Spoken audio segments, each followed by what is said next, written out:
احنا نتكلم مقام ايجاري، مقام ايجاري طيب الهلال. زين كابتن سالم، مختلف فريق الهلال بصراحه بمعايير اوروبيه، بصراحه نكهه اوروبيه، فريق كبير يقدم اوراق اعتماده على الصعيد دوري روشن وعلى الصعيد الاسيوي. لا،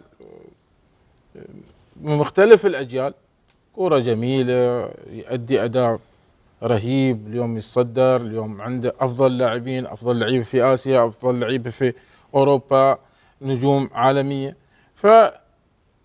فريق عريق. وانت لعبت ضد الهلال. لعبنا ضد الهلال وفزنا على الهلال.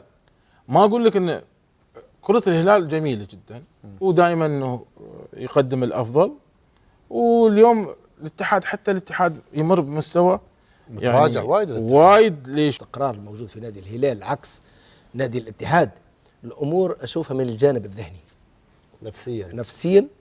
الهلال حاليا في حاله معنويه عاليه وعاليه جدا، خصوصا بعد الفوز الاخير. يعني ثلاثه في ملعبهم. كابتن سببها اداره ولا مدرب جزء؟ طبعا الاداره وراها التغييرات الفنيه هذه كلها. انا تمنيت استمرار نونو سانتو المدرب، يعني اللي كان تمت اقالته، واللي حاليا في انجلترا مع نوتنغهام فورست. شو مسوي؟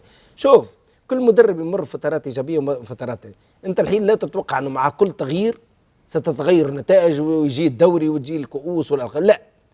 المفروض كان مطلوب هناك في الاتحاد شويه عقلانيه وموضوعيه والاستمرار مع المدرب، تصح بعض الاخطاء، لانه في بعض الاخطاء فنيه مع الاصابات ترجع بعض اللاعبين، يعود الاتحاد الى مستواه. لكن الى حد الان كما ذكر الكابتن، يعني فنيا مع المدرب الجديد مع جالاردو الاتحاد لا يزال يبحث عن نفسه. هذا